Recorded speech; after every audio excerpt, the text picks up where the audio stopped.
محترم سامعین و سامعات، لائق ست تقریب میرے معزز بھائیوں، پچھلے خطبے میں رسول اللہ صلی اللہ علیہ وسلم کے سفر اسراء و معراج کے حوالے سے گفتگو چل رہی تھی کہ نبی اکرم صلی اللہ علیہ وسلم کو ہجرت سے پہلے یہ مبارک سفر کروایا گیا، آسمانوں کی سیر کروائی گئی، جنت اور جہنم دکھائی گئی، اور پھر وہاں پہ اللہ رب العالمین کے ساتھ ملاقات کا شرف بھی ملا۔ اس سفر کے اندر آپ نے کچھ احوال بھی جنت اور جہنم کے امت کو بیان فرمائے، اور پھر اسی سفر میں کچھ چیزیں جو عقیدے سے ریلیٹ ہیں، وہ اللہ رب العالمین کی ذات کے متعلقہ، وہ بھی ہمیں اس سفر سے پتہ چلتی ہیں۔ ان میں سب سے پہلی چیز وہ اللہ رب العالمین کی صفت علو جو ہے کہ اللہ رب العالمین آسمانوں پہ مستوی ہیں اپنی ذات کے اعتبار سے، اور ویسے اللہ رب العالمین سننے دیکھنے کے اعتبار سے ہر جگہ پر موجود ہیں۔ رسول اللہ صلی اللہ علیہ وسلم فرماتے ہیں کہ جبریل علیہ السلام نے بیت المقدس سے جب آگے کی طرف معراج کا سفر شروع ہوا، ثم اخذ بیدی فعرج بی الی السماء، جبریل علیہ السلام مجھے لے کر آسمانوں کی طرف چڑھنا شروع ہو گئے۔ اس کا مطلب یہ ہے کہ اللہ رب العالمین کی ذات جو ہے وہ ذات کے اعتبار سے ہر جگہ پر نہیں ہے۔ ہمارے ہاں یہ تصوف کی کہانیاں اور طریقت سے ہوتے ہوئے لوگوں کے بنائے ہوئے یہ عقیدے، اور پھر وحدت الوجود جیسا عقیدہ، اور پھر ہمیں سننے میں کچھ اشعار ایسے بھی ملتے ہیں جس کو کچھ بزرگوں کی طرف منسوب کر دیا جاتا ہے، مسجد ڈھادے مندر ڈھادے جو کچھ ڈھانا، لیکن ایک بندے دا دل نہ ڈھائیں، رب دلاں وچ رہندا۔ یہ مسکن بنانا اللہ رب العالمین کا، یہ صحیح عقیدے کے سراسر خلاف بات ہے۔ الرحمن علی العرش استوى، اللہ رب العالمین قرآن مجید میں فرماتے ہیں کہ رحمان کی جو ذات ہے وہ عرش پر مستوی ہے، اور پھر اللہ رب العالمین ہر رات آسمان دنیا پر بھی آتے ہیں۔ امام مالک رحمت اللہ علیہ سے کسی نے سوال کیا تو امام مالک رحمت اللہ علیہ فرمانے لگے، الاستعواء معلوم، اہل السنہ والجماعہ کا عقیدہ یہ ہے کہ اللہ رب العالمین عرش پر مستوی ہیں، وکیفیتہ مجہولا، ہم اس کی کیفیت بیان نہیں کر سکتے، والاستعواء معلوم، ہمیں جتنی بات بتائی گئی ہے ہم اس کے اوپر اسی طرح سے ایمان رکھتے ہیں۔ وہ کس طرح سے مستوی ہے؟ کما یلیق بجلالہ، جس طرح اللہ کی شان کے لائق ہے اللہ اس طرح سے وہاں پر مستوی ہیں۔ رسول اللہ صلی اللہ علیہ وسلم کے ایک صحابی ایک دفعہ اللہ کے نبی صلی اللہ علیہ وسلم کے پاس آئے، معاویہ بن حکم رضی اللہ تعالی عنہ، آگے کہنے لگے اللہ کے نبی صلی اللہ علیہ وسلم، میری ایک لونڈی ہے، وہ میری بکریاں چرایا کرتی تھی، تو وہ بکریاں لے کر کے ایک دن چرانے کے لیے نکلی ہوئی تھی، تو ایک بھیڑیا آیا اور میری ایک بکری کھا گیا۔ اللہ کے نبی صلی اللہ علیہ وسلم، مجھے اس بات پہ غصہ آیا، اور میں نے جیسے لوگوں کو غصہ آتا ہے اپنی اس لونڈی کو مارا۔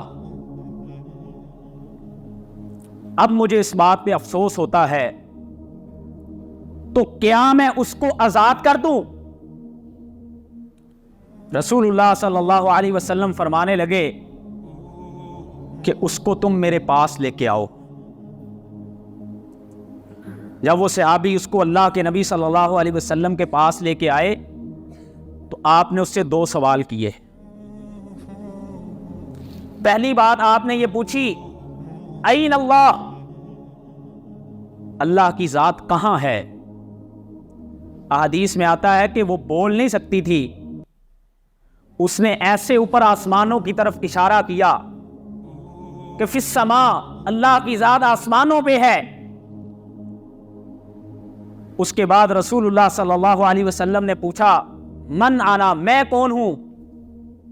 اس نے اپنی زبان میں یہ جواب دیا کہ آپ اللہ کے رسول ہیں صلی اللہ علیہ وسلم. رسول اللہ صلی اللہ علیہ وسلم نے جب اس کے یہ 2 سوال سنے، آپ نے اس صحابی کو کہا اعتقها فانها مؤمنۃ، اس کو آزاد کر دے، یہ مومن ہے. اس حدیث سے پتا چلا کہ مومن کا عقیدہ یہ ہے کہ اللہ کی ذات اپنی ذات کے اعتبار سے آسمانوں پہ ہے. اور اس کے علاوہ صحیح مسلم میں رسول اللہ صلی اللہ علیہ وسلم کی یہ حدیث ہے کہ اللہ کے نبی صلی اللہ علیہ وسلم جب بھی رات کو سونے کے لیے اپنے بستر پر تشریف لاتے تو اللہ کے نبی صلی اللہ علیہ وسلم یہ دعا پڑھا کرتے وَأَنْتَ الظَّاهِرُ فَلَيْسَ فَوْقَكَ شَيْءٌ، اے اللہ تیری ذات ظاہر ہے، یعنی اوپر ہے، تجھ سے اوپر کوئی بھی نہیں ہے. اور اس کے بے شمار دلائل موجود ہیں کہ اللہ رب العالمین کے لیے صفت علو، اللہ رب العالمین ذات کے اعتبار سے آسمانوں پہ ہیں. رسول اللہ صلی اللہ علیہ وسلم کے صحابی سیدنا انس بن مالک فرماتے ہیں، امام بخاری اس حدیث کو صحیح بخاری میں لے کے آئے ہیں، کہ اللہ کے نبی صلی اللہ علیہ وسلم کی ازواج مطہرات میں سے حضرت زینب رضی اللہ تعالی عنہا باقی تمام ازواج مطہرات کے اوپر اس بات پہ فخر محسوس کیا کرتی تھی، اور وہ کہا کرتی تھی کہ تمہارے نکاح تو تمہارے گھر والوں نے رسول اللہ صلی اللہ علیہ وسلم کے ساتھ فرمائے، جبکہ زوجنی اللہ تعالی من فوق 7 سماوات، میرا رشتہ رسول اللہ صلی اللہ علیہ وسلم کے ساتھ اللہ نے جو 7 آسمانوں سے اوپر ہے اس نے میرا نکاح کروایا. یہ حدیث بھی اس بات پہ دلالت کرتی ہے کہ اللہ رب العالمین کی ذات جو ہے وہ آسمانوں پہ. سبح اسم ربک الاعلی، تسبیح بیان کرو اپنے اس رب کی جو سب سے اعلیٰ ہے. یہ دلائل ہمیں بتاتے ہیں کہ اللہ رب العالمین کی ذات اپنی ذات کے اعتبار سے ہر جگہ پر موجود نہیں ہے، بلکہ الرحمن علی العرش استوى، اللہ کی ذات اپنے عرش پر مستوی ہے، اور وہ کیسے ہے؟ جس طرح اس کی شان کے لائق ہے. اور دوسری عقیدے سے متعلقہ بات جو اسی سفر معراج سے ہمیں پتہ چلتی ہے، وہ اللہ رب العالمین کی صفت کلام ہے کہ اللہ رب العالمین کلام بھی کرتے ہیں. جو نبی صلی اللہ علیہ وسلم نے حضرت موسیٰ علیہ السلام سے ملاقات کی تو حضرت موسیٰ علیہ السلام نے پوچھا کہ بما امرتا، آپ کو کس بات کا حکم دیا گیا، کیا تحفہ ملا ہے اللہ سے؟ آپ نے فرمایا امرت ب50 صلاۃ، مجھے 50 نمازوں کا تحفہ ملا ہے. تو آپ اللہ سے جا کے بار بار تکرار کر کے موسیٰ علیہ السلام کے کہنے پہ نمازوں کو کم کرواتے رہے. یہ حدیث اس بات پہ دلالت کرتی ہے کہ اللہ رب العالمین سے آپ کو کلام کرنے کا شرف بھی حاصل ہوا. اور اس کے علاوہ قرآن مجید میں اس کے دلائل موجود ہیں. 3 پارے کا آغاز ہے، اللہ تعالیٰ فرماتے ہیں تِلْكَ الرُّسُلُ فَضَّلْنَا بَعْضَهُمْ عَلَى بَعْضٍ، رسولوں کے درمیان ہم نے کچھ درجات رکھے ہیں. اور اللہ فرماتے ہیں من کلم اللہ، کچھ ایسے رسول بھی ہیں جن کے ساتھ اللہ رب العالمین نے ڈائریکٹ کلام کیا ہے، اور کچھ ایسے بھی ہیں ورفع بعضهم درجات، کہ جن کے اللہ نے درجات کو بلند کر دیا ہے.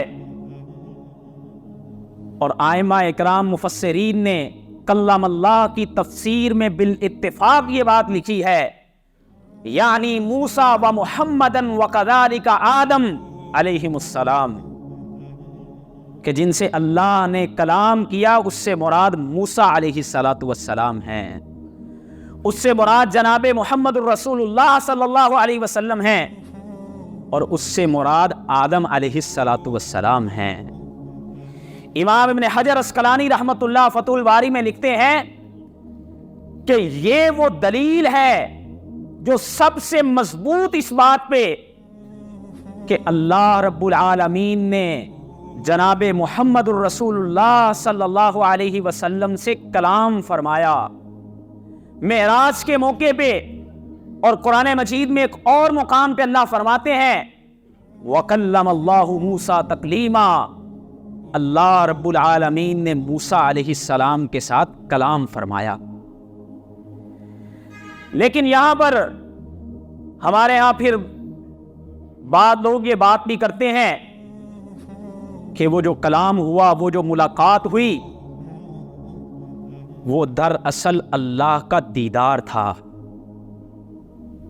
لیکن اگر ہم قرآن اور حدیث کے دلائل کو پڑھیں تو اس سے یہ بات سمجھ آتی ہے کہ اللہ رب العالمین نے دنیا میں کسی کو وہ آنکھ عطا ہی نہیں کی جو اللہ کی ذات کو دیکھ سکتی ہے. اللہ رب العالمین قرآن مجید میں فرماتے ہیں، فرمایا لا تدرکہ الابصار وہو یدرک الابصار، اللہ کی ذات کو کوئی آنکھ دیکھ ہی نہیں سکتی، وہ سب کو دیکھنے والا ہے. وہو اللطیف الخبیر، وہ بڑی باریک بین اور ہر چیز کی خبر رکھنے والی ذات ہے. رسول اللہ صلی اللہ علیہ وسلم کے صحابی، صحیح مسلم کی یہ حدیث ہے، 178 نمبر ہے اس حدیث کا، ابو ذر رضی اللہ تعالیٰ عنہ فرماتے ہیں سألت رسول اللہ صلی اللہ علیہ وسلم، میں نے خود اللہ کے نبی صلی اللہ علیہ وسلم سے یہ سوال کیا، اے اللہ کے نبی صلی اللہ علیہ وسلم مجھے بتائیے ہل ترى ربہ، کیا آپ نے اپنے رب کو دیکھا تھا؟ رسول اللہ صلی اللہ علیہ وسلم فرماتے ہیں ہوا نور انا اراہ، وہ تو نور ہے، میں اسے کیسے دیکھ سکتا ہوں. اور امام مسلم رحمت اللہ علیہ اپنی صحیح مسلم میں اور امام ترمذی اپنی جامع ترمذی میں یہ حدیث لے کے آئے ہیں. میری اور آپ کی مومنوں کی ماں امی عائشہ رضی اللہ تعالیٰ عنہ سے ان کے شاگرد مسروق نے یہ سوال کیا کہ امی عائشہ مجھے بتائیے رضی اللہ تعالی عنہا، حل محمد صلی اللہ علیہ وسلم ترى ربہ، کیا محمد صلی اللہ علیہ وسلم نے اپنے رب کو دیکھا تھا؟ آپ کی اور میری ماں انہیں اس سوال کے جواب میں فرماتی ہے کہ یہ تو نے ایسی بات کر دی ہے کہ جس سے میرے جسم کے رونگٹے کھڑے ہو گئے ہیں. اور مومنوں کی ماں فرماتی ہیں کہ اے مسروق اس بات کو یاد رکھنا، اس شخص سے بڑا جھوٹا کوئی انسان نہیں ہے. افترا علی اللہ کاذبا، ایسا شخص اللہ کے ذمے جھوٹ باندھنے والا ہے جو شخص یہ بات کرتا ہے کہ محمد صلی اللہ علیہ وسلم نے اپنے رب کو دیکھا تھا. اللہ رب العالمین سے ملاقات ہے، من وراء حجاب، پردوں کے پیچھے سے۔ اللہ اپنے نبیوں سے ہم کلام ہوتے ہیں، اس کے کئی طریقے ہوتے ہیں۔ اللہ بعض دفعہ فرشتوں کو بھیج دیتے ہیں، بعض دفعہ اللہ دلوں میں القاء کر دیتے ہیں، اور بعض پیغمبروں کو اللہ نے یہ شرف عطا فرمایا کہ ان کے ساتھ ملاقات کی، لیکن من وراء حجاب، وہ پردوں سے پیچھے تھی۔ کل قیامت کے دن وہ دن ہوگا کہ جب جنتی جنت میں چلے جائیں گے، رسول اللہ صلی اللہ علیہ وسلم فرماتے ہیں کیا میرے صحابہ، کیا تم نے کبھی دیکھا کہ جیسے چوندوی کا چاند ہو تو اس کو دیکھنے کے لیے کوئی ازدحام ہوتا ہے، کوئی رش ہوتا ہے؟ کہا نہیں اللہ کے نبی صلی اللہ علیہ وسلم۔ فرمایا کل قیامت کے دن اس طرح سے ہم اپنے رب کا دیدار کریں گے، اور یہ جنت کی نعمتوں میں سے سب سے بڑی نعمت ہوگی۔ اور پھر رسول اللہ صلی اللہ علیہ وسلم نے اس موقع پر جنت کے اور جہنم کے کچھ مناظر بھی بیان کیے۔ رسول اللہ صلی اللہ علیہ وسلم فرماتے ہیں کہ مجھے جب جنت دکھائی گئی، ادخلت الجنہ، مجھے جنت میں داخل کیا گیا، میں دیکھتا ہوں کہ وہاں پر موتیوں کی لڑیاں ہیں، اور جو جنت کی مٹی ہے وہ مشک کی ہے۔ وہاں پہ ہر طرف سے اچھی اچھی خوشبوئیں ہیں، اور اس میں نعمتیں ایسی ہیں کہ ان کو کسی آنکھ نے نہ دیکھا ہے اور نہ کسی دل میں ان کا خیال بھی آیا ہے۔ اور رسول اللہ صلی اللہ علیہ وسلم فرماتے ہیں عرضت علی الجنۃ والنار، میرے اوپر جنت کے ساتھ ساتھ پھر جہنم کے کچھ مناظر بھی دکھائے گئے۔ اللہ کے نبی صلی اللہ علیہ وسلم فرماتے ہیں لو تعلمون ما اعلم، جو کچھ مجھے دکھایا گیا اگر تم وہ جان لو، فرمایا لضحکتم قلیلا ولبقیتم کثیرا، تمہارا رونا زیادہ ہو جائے گا اور ہنسنا کم ہو جائے گا۔ اور رسول اللہ صلی اللہ علیہ وسلم فرماتے ہیں کہ مجھے جہنم کے اندر کچھ مناظر دکھائے گئے، فرمایا جب میں گزرا تو میں نے دیکھا کچھ لوگ ایسے ہیں کہ جن کے منہ کو آگ کی کینچیوں کے ساتھ کاٹا جا رہا تھا۔ رسول اللہ صلی اللہ علیہ وسلم فرماتے ہیں کہ جب ان کو کاٹا جاتا تھا پھر دوسری طرف سے کاٹا جاتا اور دوسری سائیڈ اتنی دیر میں پھر ٹھیک ہو جاتی تھی، اور ان کے ساتھ مسلسل یہ عمل دہرایا جا رہا تھا۔ اللہ کے نبی صلی اللہ علیہ وسلم فرماتے ہیں میں نے پوچھا کیا جبریل یہ کون لوگ ہیں؟ رسول اللہ صلی اللہ علیہ وسلم فرماتے ہیں یہ وہ لوگ ہیں جو بے عملی کے شکار ہیں، جو لوگوں کو بتاتے ہیں، انہیں پتہ بھی ہے، معلوم بھی ہے، صحیح بات یہ ہے میں نے یہ کرنا ہے، لیکن اس کے باوجود وہ صحیح کو اختیار نہیں کرتے۔ اور رسول اللہ صلی اللہ علیہ وسلم فرماتے ہیں میں نے وہاں پر ایک ایسے آدمی کو بھی دیکھا جو ایک نہر میں تیر رہا تھا، اور جب وہ نہر میں تیر رہا تھا تو اس کے منہ میں پتھروں کا لقمہ دیا جا رہا تھا کھانے کے لیے۔ میں نے پوچھا جبریل یہ کون شخص ہے؟ رسول اللہ صلی اللہ علیہ وسلم فرماتے ہیں کہ مجھے بتایا گیا کہ آکل الربا، یہ سود کھانے والا شخص ہے۔ اور رسول اللہ صلی اللہ علیہ وسلم فرماتے ہیں کہ اس کے بعد پھر تھوڑا آگے میں گیا، میں دیکھتا ہوں کہ کچھ لوگ ہیں ان کے ناخن ایسے ہیں جیسے تانبے کے ہیں، اور وہ ان کے ساتھ اپنے چہروں کو نوچ رہے ہیں، اپنے چہروں کا گوشت اپنے ناخنوں کے ساتھ اتار رہے ہیں۔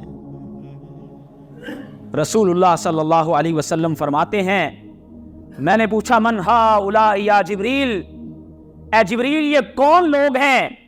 مجھے بتایا گیا اللہ کے نبی صلی اللہ علیہ وسلم یہ وہ لوگ ہیں یأکلون لحوم الناس جو لوگوں کا گوشت کھایا کرتے تھے۔ اور لوگوں کے گوشت کھانے والے کون ہیں؟ ایسے لوگ جو غیبتیں کرتے ہیں، لوگوں کی عزتوں کو اچھالنے والے ہیں، وَيَقَعُونَ فِي أَعْرَاضِهِمْ جو لوگوں کی عزتوں کے ساتھ کھیلا کرتے تھے۔ اور پھر رسول اللہ صلی اللہ علیہ وسلم فرماتے ہیں کہ میں نے جہنم کے اندر اکثر اہلھا النساء، اس میں کثیر تعداد میں عورتوں کو دیکھا۔ صحابہ کہتے ہیں اے اللہ کے نبی صلی اللہ علیہ وسلم وہ کیوں؟ فرمایا یکفرنا، وہ کفر کرنے والی ہیں۔ صحابہ نے کہا اللہ کے نبی صلی اللہ علیہ وسلم ایکفرنا باللہ، کیا وہ اللہ کے ساتھ کفر کرنے والی ہیں؟ میری مائیں اور بہنیں، میں کون ہوتا ہوں اتنی سخت بات کہنے والا، یہ اللہ کے نبی صلی اللہ علیہ وسلم کا فرمان ہے۔ اللہ کے نبی صلی اللہ علیہ وسلم فرماتے ہیں یکفرن العشیر و یکفرن الاحسان، وہ اپنے خامدوں کی نافرمانی کرنے والی ہیں، ان کے اوپر جو احسان کیے جاتے ہیں وہ ان کو جھٹلانے والی ہیں۔ فرمایا ان میں سے کسی ایک کے ساتھ اگر خامد ساری زندگی احسان کرتا رہے، کسی ایک موڑ پر کوئی معاملہ اچھا نہ ہو سکے تو کہتی ہے کہ اللہ کی نعمتوں سے کفر کر بیٹھتی ہے۔ آج میری ماں اور بہنوں کو رسول اللہ صلی اللہ علیہ وسلم نے فرمایا ایسی عورت جو 5 نمازیں پڑھتی ہے، رمضان کے روزے رکھتی ہے اور اپنے خاوند کی اطاعت کرنے والی ہے، فرمایا ایسی عورت اللہ کی جنت کی حقدار ہے۔ اور رسول اللہ صلی اللہ علیہ وسلم نے جب معراج سے واپس آئے، فجر کی نماز پڑھائی، تو آپ فجر کے بعد حضرت بلال رضی اللہ تعالیٰ عنہ کو صحابہ میں سے ڈھونڈ کے اپنے پاس بلاتے ہیں۔ پاس بلا کے پوچھا ہے بلال تم کون سا ایسا عمل کرتے ہو کہ میں نے جنت میں تمہارے قدموں کی آہٹ سنی ہے؟ سیدنا بلال رضی اللہ تعالیٰ عنہ فرماتے ہیں اے اللہ کے نبی صلی اللہ علیہ وسلم، مجھے کسی عمل پر کوئی اتنا تقیہ تو نہیں ہے، لیکن ایک میرا عمل ایسا ہے جس کو میں نے اپنی زندگی کی روٹین بنایا ہوا ہے۔ وہ عمل یہ ہے کہ میں جب بھی بے وضو ہوتا ہوں دوبارہ وضو کرتا ہوں تو 2 رکعت نماز پڑھتا ہوں۔ میرے بھائیوں، اس حدیث سے ہمیں پتہ چلتا ہے کہ یہ کتنا بڑا عمل ہے، اور بالخصوص ایسا عمل جس کے اوپر انسان ہمیشگی اختیار کرتا ہے، اللہ کے ہاں اس عمل کی بڑی قدر ہوتی ہے۔ آج ہمیں اپنی زندگیوں میں کوئی نہ کوئی ایک عمل ایسا ضرور بنانا چاہیے کہ جو میرے اور میرے اللہ کے درمیان ہو، جس کے اوپر مجھے یہ بھروسہ موجود ہو کہ کل کو جب میں اللہ کے دربار میں پیش ہوں گا تو میں اپنے رب کو جا کے یہ کہہ سکوں گا کہ اللہ یہ عمل تو میں ساری زندگی کرتا رہا، یہ میرے اور آپ کے ہی درمیان تھا۔ آئیے ہم ایسے اعمال کرنے والے بنے۔ رسول اللہ صلی اللہ علیہ وسلم کا یہ سفر معراج، اس موقع کا جو سب سے بڑا تحفہ رسول اللہ صلی اللہ علیہ وسلم کو عطا کیا گیا، وہ اللہ کی طرف سے نماز کا تحفہ تھا۔ آئیے ہم اس نماز کی پابندی کرنے والے بن جائیں، اپنی زندگیوں کی روٹین بنا لیں، اور اس کو شعوری طور پہ اپنے بچوں کو بھی وہ نماز سکھانے والے بن جائیں، اور وہ نماز اس کے اوپر ایسے پہرے دیں کہ جب رسول اللہ صلی اللہ علیہ وسلم اس دنیا سے جا رہے تھے، آپ یہی بات کہہ رہے تھے الصلاۃ الصلاۃ الصلاۃ، میرے صحابہ میرے جانے کے بعد نمازوں کا خیال کرنا. آج ہم دیکھیں کہ ایک امتی ہونے کے ناطے میں اور آپ کیا کل قیامت کے دن اپنے ان چہروں کے ساتھ رسول اللہ صلی اللہ علیہ وسلم کے سامنے پیش ہونے کے قابل ہیں کہ نہیں؟ ہم نمازوں کی کتنی حفاظت کرنے والے ہیں، ہم اپنی اولادوں کو نمازیں کس قدر سکھانے والے ہیں، وہ معراج کا جو خاص تحفہ تھا اس کی آج ہم کتنی پاسداری کرنے والے ہیں. اللہ مجھے اور آپ کو عمل کی توفیق عطا فرمائے. وآخر دعوانا الحمدللہ رب العالمین.